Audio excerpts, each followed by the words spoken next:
saya bekerja di DreamWorks Animation. Saya ngerjain How to Train Your Dragon yang ketiga, Abominable, Croods 2, Boss Baby 2. Halo, saya Irfan Ihsan. Dan saya Dania Iman. Inilah Kudos, podcast VOA Indonesia yang mengangkat kisah unik warga Indonesia di luar negeri. Langsung dari Washington, D.C.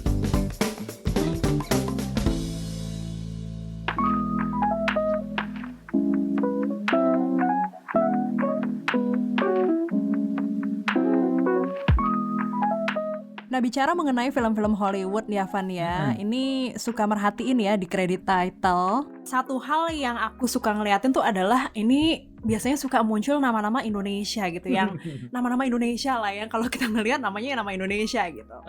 Salah satunya tentunya juga kita udah tahu lah ya, teman kita yang bekerja di DreamWorks, dia adalah Yory Kumalasari. Waktu itu kita tahun berapa ya ke DreamWorks ya, Van? Ingat nggak? Kalau nggak salah 2019 ya, apa 2018? Ya kalau nggak salah 2019 ya kalau nggak salah 2019, ya. Kita ke kampus DreamWorks, itu keren banget ya, Van ya.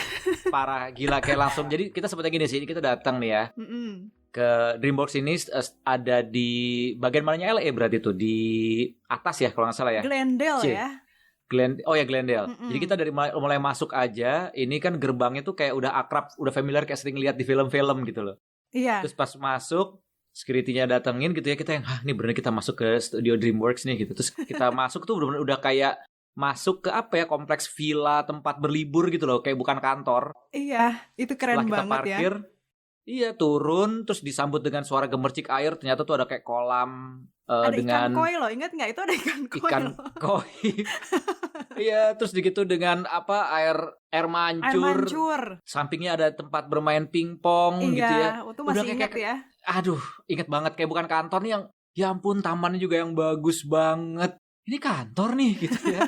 Nah, ternyata itu adalah kantornya DreamWorks. Dan di situ yang membanggakan adalah ketemulah dengan Yory. Dia adalah seorang visual effects artist. Mungkin Yory bisa cerita juga ya mengenai profesinya langsung nih kepada teman-teman yang mendengarkan. Saya bekerja di DreamWorks Animation.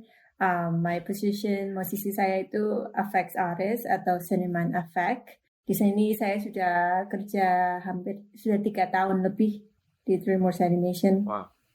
Dan yang dikerjain itu kalau disebutin nih biar kita semakin kenal gitu ya.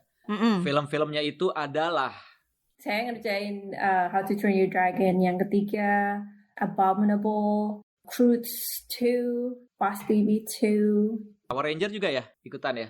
Moana. Sebelum DreamWorks, Power Rangers, Moana, Gila.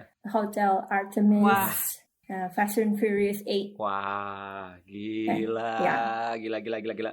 Jadi kalau bicara mengenai efek visual, jadi seniman efek itu nggak hanya film-film animasi ya. Jadi juga ada tadi Fast and Furious 8 live gitu action. Ya. Bisa ceritain nggak nih kalau sehari-harinya tuh ngerjain efek tuh seperti apa sih? Maksudnya kalau animator, kita kan tahu itu menggerakkan karakter gitu ya. Kalau efek tuh gimana tuh, Yory? Efek tuh yang seperti kayak api atau asap atau magic, glitters, daun jatuh atau explosion kayak gitu. Jadi kita bisa main api lah di komputer, bukan main api di dalam hidup nyata.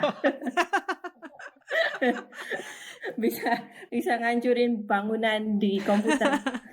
Jadi misalnya kayak api gitu kan, tadi Yory bilang How to Train Your Dragon ya. Jadi itu kayak apinya si dragonnya itu gitu kan, atau enggak asap yang di sekitarnya gitu ya. Iya. Kayak pedangnya si Hiccup itu ada apinya, itu juga saya ngerjakan. Wow. Iya sih, kita waktu itu pas kesana tuh kalau nggak salah baru selesai ngegarap film itu ya, How to Train Your Dragon yang ketiga, bukan sih? Iya. Iya kan? Pas selesai ya. Terus saya baru mulai ngerjain Abominable pas itu. Abominable, iya. Bener. Dan abis Abominable kalau nggak salah Trolls ya juga kan ya. Trolls World Tour. Itu keren banget loh. Asli. Trolls World Tour. Ya lucu itu. Jadi waktu itu Yory sempat kirim-kirim foto gitu ya, Van ya. Itu kantor DreamWorks yang kita datengin itu semua isinya kayak karakter Trolls gitu, terus kayak Mm-mm. Itu keren banget loh. Itu emang selalu kayak gitu ya? Kadang mereka ada biasanya buat marketing ya, buat jurnalis, buat datang buat nunjukin filmnya yang terbaru, jadi semua dihiasin. Kemarin buat Rose itu banyak pelangi-pelanginya, glitters everywhere. It's very cute. Nah, jadi penasaran juga deh. Ini kan kayaknya kerjaan yang merupakan impian dari banyak banget orang gitu yang pengen banget bisa kerja di DreamWorks gitu ya, dengan film-film juga yang box office yang masuk ke Oscar gitu kan, orang taunya kayak gitu kan. Dan ini dan sebenarnya kalau Yori sendiri itu gimana sih, bisa bagi-bagi cerita nggak sih Yori, awal mulanya kok bisa gitu? Apakah Yori rajin nyari lowongan apa gimana sih, atau ngirim-ngirim portfolio? Awalnya sih cuma ngimpi ya, saya nggak mungkin sampai situ. Dulu saya lahirnya di Sumatera, terus sekolah di Upaya, di Surabaya gitu. Dulu sering lihat film-film bioskop sama orang tua dari film live action atau animasi gitu. Kok keren gitu ya, lihat-lihat nama kreditnya, banyak orang lah pengen ya suatu saat bisa ngerjain film. Jadi dulu saya kuliah ngambil teknik informatika, setelah itu baru saya belajar 3D. Pokoknya waktu ngambil 3D itu, wah kayaknya keren gitu. Tapi nggak tahu karirnya gimana jadinya nanti. Jadi saya belajar 3D, habis itu saya belajar 3D di New York University, baru mulai langsung nyebarin portfolio setelah graduate. Terus kebetulan untung saya dapat kerja pertama itu di The Mill dulu, perusahaan Inggris yang ngerjain TV commercial. Saya, TV commercial is not movie but it's still cool. Dari situ saya baru mulai belajar lebih banyak ya dari teman-teman kerja tentang effects, dan di situ saya tahu kalau my interest is in effects, so I'm focusing on effects. So dari situ saya mulai ngimpi, saya pengen ngerjain film juga. Jadi setelah saya kira-kira sudah lumayan belajar efeknya, saya mulai nyebarin portfolio di perusahaan-perusahaan besar kayak DreamWorks atau Disney, kayak gitu. Wah, ini jadi kayak sebuah mimpi yang jadi kenyataan ya, karena memang pecinta film gitu. Tapi pernah nggak waktu itu kepikiran gitu ya, oh ternyata kalau ngerjain efek itu bisa ke film gitu. Maksudnya pekerjaan pertamanya itu waktu itu bukan di industri film kan ya, tapi ya Yori ya? Enggak, iya. Kerja pertama itu ngerjain komersial, ngerjain TV iklan TV. Oke. Nah sebenarnya Yori, ini kan jadi ini juga ya, biar pada tahu juga nih gitu, untuk bisa menembus gitu loh ke industri internasional gitu. Apa sih yang mereka lihat biasanya, terutama studio-studio besar gitu? Yori start bukan dari film, dari komersial, tapi apa sih yang mereka lihat gitu bisa sampai akhirnya nyangkut nih portfolionya Yori? I think yang pasti awal-awal nggak mungkin langsung dapet ya, soalnya kan kalau baru graduate dari sekolah kan masih belum pintar ya, pengalamannya belum banyak. Jadi saya waktu dapat kerja di The Mill untuk ngerjain iklan TV itu saya gain experience.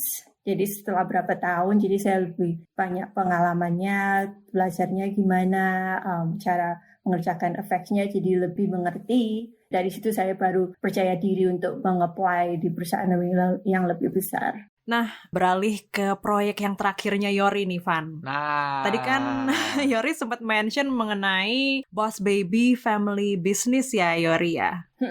Nah, yang kedua, Boss Baby kedua. Mungkin Yori bisa cerita waktu itu apakah ditunjuk untuk mengerjakan ini atau gimana tuh Yori? Biasanya kita kan satu effects department ada kira-kira 40 orang ya. Dalam 1 tahun tuh kadang kita bisa ngerjakan 1 atau 2 film, dan artis manajernya yang memilih siapa yang mengerjakan film ini, siapa yang mengerjakan film ini. Tapi kita sebelum dipilih sih bisa bilang ke dia kita lebih interest ke film yang mana. Kalau memang ada posisinya, mereka bakal bisa membantu untuk kita bisa ngerjakan film yang diinginkan. Oke. Wah enak juga ya Van ya, bisa milih gitu ya. Wah saya mau film yang ini gitu. Saya mau troll, saya mau Boss Baby. Iya, tapi kadang-kadang nggak bisa juga, tergantung jadwalnya kan. Kalau jadwalnya saya ngerjakan film yang satunya belum selesai, belum tentu saya bisa ngerjakan film yang lain gitu. Nah ini Boss Baby ini dimulai dari kapan dan selesai kapan penggarapannya? Kalau dari mulai awal sih udah berapa tahun yang lalu ya. Cuman kalau saya sendiri mulai effects pas pandemi, sudah bulan Juni kalau nggak salah.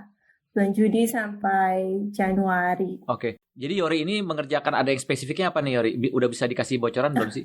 Ya, I mean, just general effects. I did some snow, salju, saya ngerjakan api, saya mengerjakan ada sequence in a fantasy world. Jadi dia ngimpi gitu kan, anaknya ngimpi. Jadi dunia fantasi itu.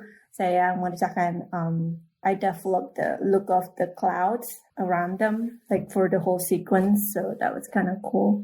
And then I did some dust or something, some random dust. Iya. Terus untuk mencari inspirasinya gimana nih Yori? Apakah nonton Boss Baby yang pertama atau nonton seriesnya? Kan ini ada ya seriesnya di layanan streaming Netflix juga gitu. Apa nih yang Yori lakukan? Yang pasti nonton film yang pertama, soalnya effects-nya stylenya sama dengan yang pertama, cuman beda cerita gitu, cuman stylenya untuk effects itu sama. Kalau untuk Croods kemarin, Croods yang satu sama Croods kedua itu stylenya agak berbeda. Yang kedua lebih stylized, lebih cartoony, lebih simple dari yang pertama. Cuman untungnya untuk yang Boss Baby kedua, mereka mau effects-nya seperti yang pertama. Yori yang pertama nggak ikutan ya? Enggak. Ada kesulitan apa nih karena kalau udah ikutan yang pertama mungkin kan nggak terlalu ini untuk penyesuaiannya gitu ya, karena udah ngikutin dari awal gitu. Apa kesulitan yang paling dirasain sama Yori? Kesulitannya cuman supaya ngerti maunya direkturnya gimana. Kita kan belum pernah kerja sama direkturnya, jadi kita belum tahu dia itu sukanya bagaimana. Mungkin contohnya kalau ada glitter ya, kita buat glitter 20%, ternyata dia maunya 60% atau 80% lebih banyak. Kita kan nggak tahu dia mau lebih banyak atau mau lebih dikit gitu. Kadang kita kasih dia separuh-separuh lah, it's like, 50%. Nanti ditunjukin dia bilang, maybe reduce it or maybe make it more gitu. Setiap movie direkturnya stylenya lain-lain ya, jadi kita setiap movie harus belajar lagi. Iya. Kalau mengerjakan sequel gini ya, kayak kemarin kan How to Train Your Dragon itu juga sequel ya, Yori ya. Ada tantangan tersendiri nggak sih? Maksudnya tantangannya beda nggak? Wah ini film sequel gitu. Apa nih tantangannya mengerjakan film sequel?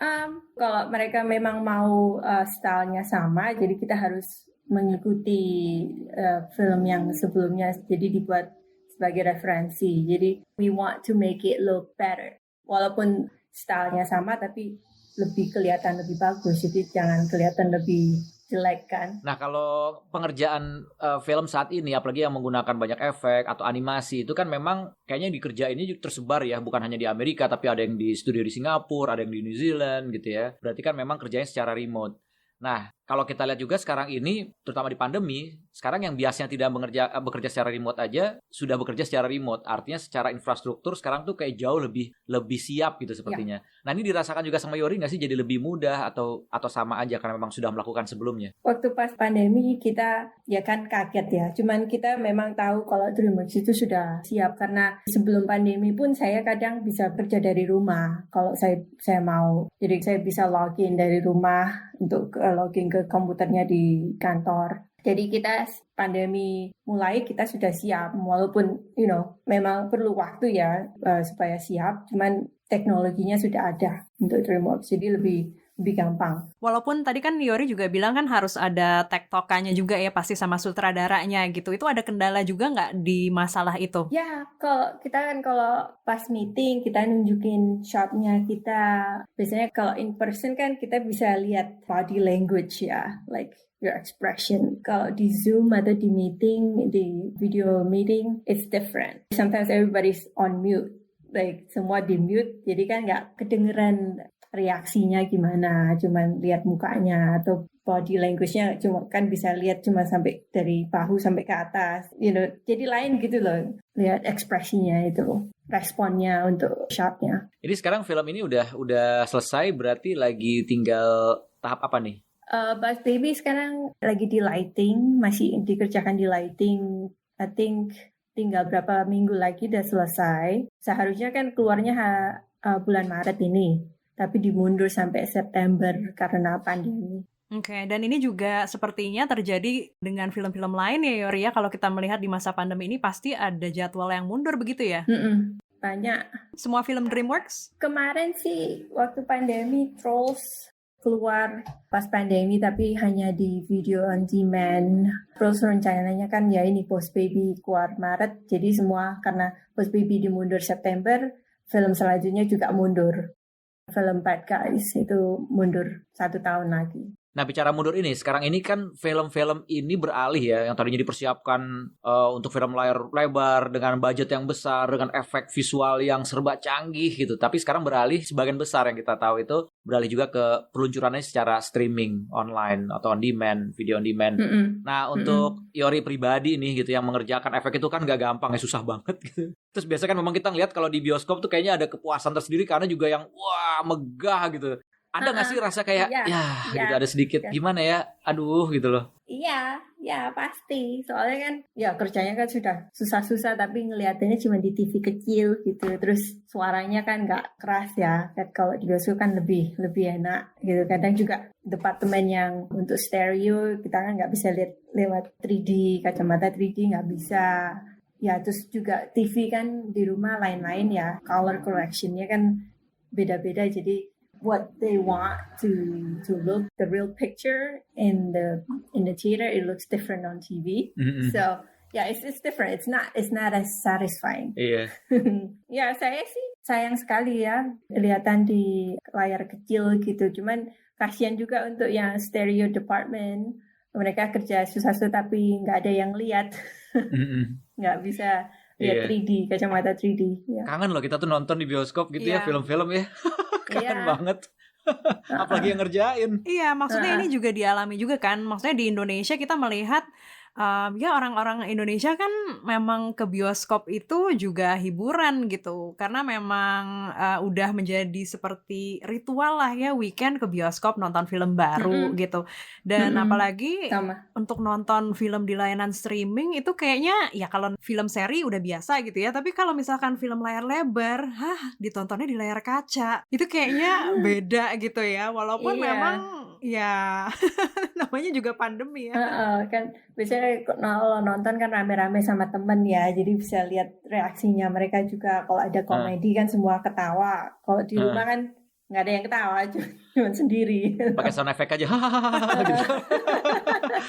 Nah, Yori ada nggak sih tapi karena sekarang seperti itu jadi yaudah deh kalau gitu agak dikompromis dikit deh gitu, nggak ya? Apa tetap sama standar sih nggak berubah ya? Iya, standar tetap. Soalnya kan tidak semua negara bioskopnya tutup ya. Iya. Ada sebagian yang masih buka. Jadi juga di US juga ada beberapa yang masih buka. Jadi standarnya masih tetap untuk layar besar. Nah, Yori ini kan sekarang kita nih kerja dari rumah ya. Kayak tadi juga kayaknya saya mendengar ada suara tukang kebon ya lagi motong rumput ya.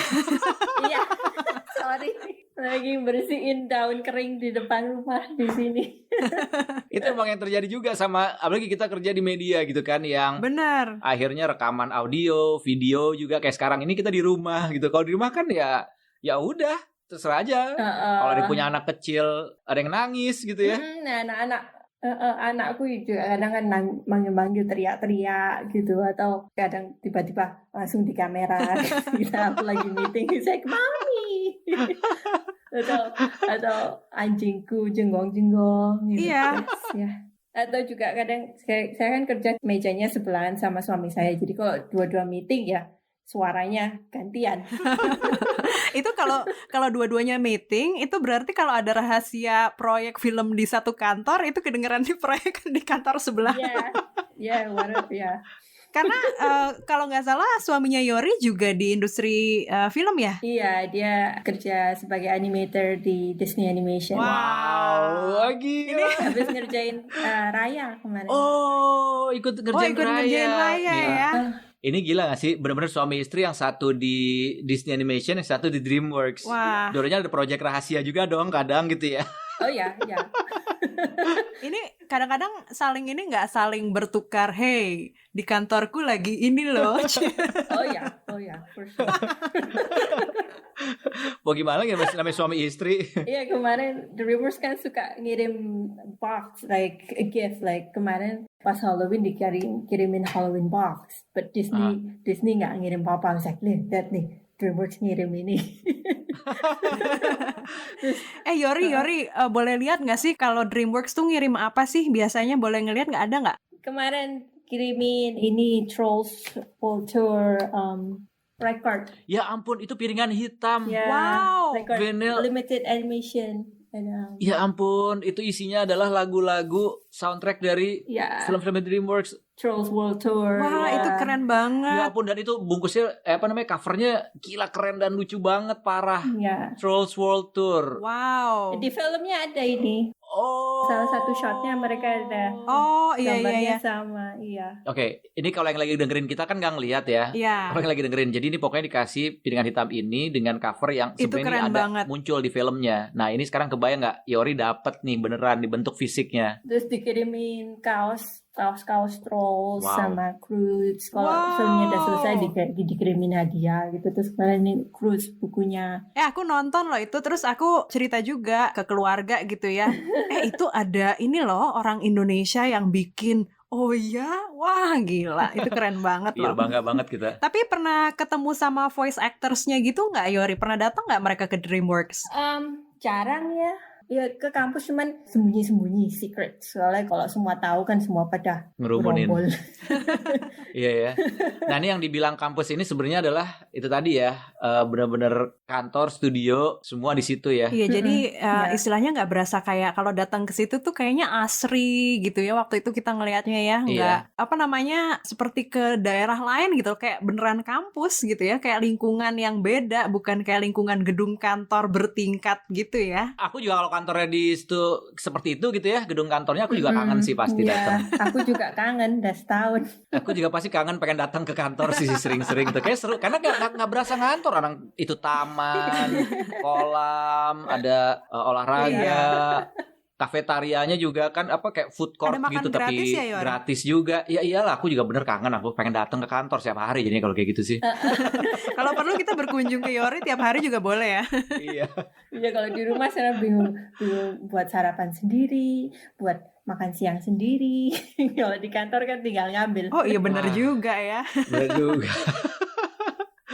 Aduh seru banget. Yori, jadi kalau misalnya lagi datang ke kantor, kalau di rumah kan sekarang kayaknya semua juga ngalamin ya. Kalau kerja di rumah tuh sekarang lebih berasa kayak nggak ada batasan antara waktu untuk pribadi dan untuk kerja gitu ya. Tapi kalau nanti udah balik lagi ke normal nih, atau pada saat kondisi normal aja gitu di kampus DreamWorks ini gitu, biasanya ngapain sih kalau datang gitu? Terus langsung ke cubicle atau bisa kerja di mana aja, terus ke kafetaria dulu, apa sih? Pengen tahu jadi kesehariannya nih kerja di. Ya kalau saya datang pagi langsung ke kafeteria ngambil sarapan. Kalau saya datangnya pagi ya duduk di kafeteria. Menunya apa aja? Oh iya apa nih? Ganti-ganti tiap hari. Gado-gado, sate. Gak ada emangnya di mana di warung Po Imin. Yang pasti ada yogurt, ada oatmeal. Terus main entry-nya ganti-ganti, kadang scrambled eggs, kadang Mexican breakfast, kadang waffle atau pancake. Ya kalau nggak mau itu ya pasti ada cereal atau bagel Itu baru breakfast atau ya? apa gitu. Kalau makan siang tiap hari ganti terus menunya, kadang menu Asia, kadang menu Inggris, kadang menu Meksiko. Ya ganti-ganti, jadi nggak bosen. Tapi yang pasti ada saladnya pasti. Terus ada tempat untuk buat sandwich sendiri kalau mau gitu. Wah, kamu kerja di DreamWorks apa di hotel sih sebenarnya? Udah kayak hotel loh makan Iya menunya. itu udah kayak lagi cruise gitu ya tiap hari. Wow menunya ganti-ganti. Terus dari mancanegara gitu. Tapi suka ada ini nggak? Suka ada tema tertentu gitu. Misalkan lagi mau promo Trolls atau Kung Fu Panda gitu. Apakah ada makanan-makanan tertentu gitu? Iya, kadang kalau pas filmnya keluar di bioskop hari pertama itu pasti ada perayaan. Jadi kampusnya dihiasin macam-macam ya. Kalau Trolls ya boneka-boneka Trolls. Kalau How to Train Your Dragon banyak gambar-gambar dragons atau kayak Vikings decoration gitu. Terus menunya juga ganti khusus untuk film-filmnya itu. Wow. Kayak kerja di taman hiburan gitu ya. Tapi dengan begitu benar nggak sih jadinya kayak itu benar-benar mendorong orang untuk berkreasi gitu rasanya? Apakah itu jadi lebih nyaman gitu Yori dalam kerjaan? Iya pasti. Jadi kalau kantor kan seneng kalau ada acara apa gitu kan pasti seneng ya daripada cuman kerja melulu nggak bosen. Jadi setiap minggu beda gitu. Jadi ada surprise-nya. Terus juga karena kita dihargai sama company-nya, jadi kita senang untuk lebih kerja lebih giat lah. Jadi balik lagi ke pertanyaan yang tadi itu belum komplit. Jadi datang kan sarapan. Kita baru sarapan aja udah langsung nyebarnya panjang banget. Baru sarapan loh Dan. Belum makan malam belum kelar. Jadi, baru datang baru ambil sarapan langsung kemana-mana. Belum kelar tadi. Datang ambil sarapan, kerja. Iya. Ya habis sarapan jadi gimana biasanya? Ya ambil sarapan kalau masih pagi kan mulai kerja dari jam 9. Kalau masih pagi ya kita bisa makan di kafeteria sama teman atau deket kolam atau di mana-mana. Setelah itu masuk ke kantor, ke kubikel, mulai kerja. Atau kadang kalau saya banyak kerjaan gitu ya bawa sarapan, bawa ke meja sambil kerja. Nah Yori, kalau di kantor gitu ya, jam kerjanya seperti apa? Apakah jam 9 sampai jam 5 atau bisa lembur tiap hari atau pas ada proyek atau gimana biasanya? Normalnya sih jam 9 sampai jam 6. Jadi 40 jam seminggu ya. Ada yang kerjanya 45 jam. Tergantung kontraknya gimana. Cuman kemarin saya tuh pas di kantor, saya rubah jam kerjanya dari jam 8 sampai jam 5. Soalnya harus nyemput anak. Jadi mereka boleh kalau aku masuk lebih pagi, jadi pulangnya lebih pagi. Oke, tapi kalau lagi ada proyek nih yang deadline-nya gila banget gitu, itu biasanya bisa berapa jam sehari? Depends, tergantung filmnya punya budgetnya berapa. Jadi kadang mereka punya budget untuk overtime 5 jam untuk seminggu, like OT-nya 5 jam seminggu, atau kadang sampai 10 jam. Jadi tergantung kebutuhannya berapa. Kalau lembur ya dikasih makan malam juga. Ntar jadi panjang lagi kita nanya menu makan malam lama. Itu kalau makan malam dari restoran sih. Iya sih, sekarang sebenarnya kerja di rumah. Kalau kerja di rumah tuh gimana? Lebih ngerasa lebih panjang waktu kerjanya atau? Ya lebih panjang sekali.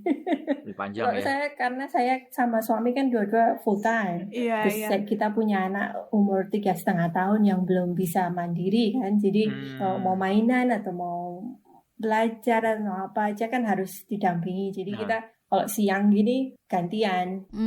Jadi tiap hari setiap malam lihat kalender besok meetingnya jam berapa. Jadi kadang kayak bisa kerja pagi, sorenya ngurusin anak. Atau gantian ngurusin anak pagi, sore kerja. Cuman karena kerjaannya cuman bisa separuh hari, berarti malam harus kerja lagi. Setelah anak tidur, kita jam 8.30 atau jam 9 malam kerja lagi sampai jam 11 sampai jam 12. Capek.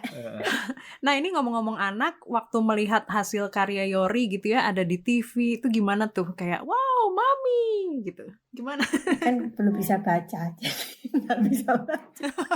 Tinggal tunjukin itu namanya mami. Atau sekarang kan karena dia bisa lihat komputerku, jadi aku liatin dia like mami ngerjain apa gitu. Jadi kadang dia ngelihat adegan-adegan filmnya yang anak-anak yang lain belum bisa lihat, dia bisa lihat, jadi seneng. Wah. Jadi kalau filmnya udah jadi, dia tahu, oh itu dia yang dikerjain mami, dia ingat. Nah sekarang kita melihat udah mulai gitu ya banyak sosok perempuan yang menekuni dunia ini, dunia animasi, dunia visual effects gitu ya. Nah kalau di kantor Yori sendiri seperti apa sih porsinya antara perempuan dan laki-laki gitu di dunia yang ditekuni Yori saat ini? Di departemenku sendiri sekarang tinggal 3 ceweknya dari 40 orang cowok. Ya jadi dikit sekali. Untuk produser atau production department itu lebih banyak ceweknya, tapi untuk di effects itu jarang sekali ya, sayang. Untuk seluruh departemen, seluruh yang ngerjain satu film gitu, mungkin close to mungkin 40% lah ceweknya, memang lebih banyak cowoknya. Tapi untuk departemenku sendiri untuk effects itu biasanya jarang. Oke, cuman ada 3 tadi ya Yori bilang ya. Ada tantangan tersendiri nggak yang Yori alami, rasakan gitu? Di DreamWorks enggak sih, mereka they're pretty good about that. Kadang tempat lain dulu, perusahaan-perusahaan yang lain saya kerasa nggak dianggap gitu karena saya cewek. Tapi sekarang sih nggak ada hambatan yang dirasakan ya? Iya nggak, karena mungkin karena saya sudah banyak pengalaman ya, saya punya experience, I'm not new, so they see me as equal. Nah, kalau sekarang dari aku nih terakhir pengen tahu juga nih, mungkin bisa berbagi tips buat teman-teman lagi dengerin. Kita tadi udah ngobrol, kayaknya seru banget juga gitu ya, kerja bisa menggarap film-film yang juga mendapatkan banyak apresiasi di seluruh dunia gitu, di berbagai negara. Mungkin ada kayak tips singkat apa yang harus dilakukan nih buat yang sudah mendalami dunia visual effect saat ini dan ingin bisa lebih melebarkan sayapnya. Nasihatnya ya, keep on learning and practicing. Practice makes perfect. Karena sekarang pun saya walaupun sudah kerja di DreamWorks tetap harus belajar terus ya kan, soalnya kan softwarenya update terus, masih banyak yang baru, jadi teknologinya juga berbeda, jadi tiap hari harus tetap belajar. Jadi jangan berhenti karena sudah merasa sudah pintar terus sudah cukup, tapi nggak pernah cukup. Ini seru banget, kita udah ngobrol jadi kemana-mana, dari mulai ngomongin soal kerjaan sampai ngomongin soal kampus DreamWorks yang kayaknya langsung sampai makanan sarapan aja sampai kita bahas, dan semakin kayaknya kita pengen datang lagi, berkunjung lagi, ngobrol langsung di sana ya. Bener banget. Nah, oke deh kalau gitu Yori, thank you banget nih atas waktunya, udah cerita banyak lewat Kudos bersama VOA Indonesia. Semoga sukses selalu ya. Ya, terima kasih, sukses terus ya. Yeah, thank you.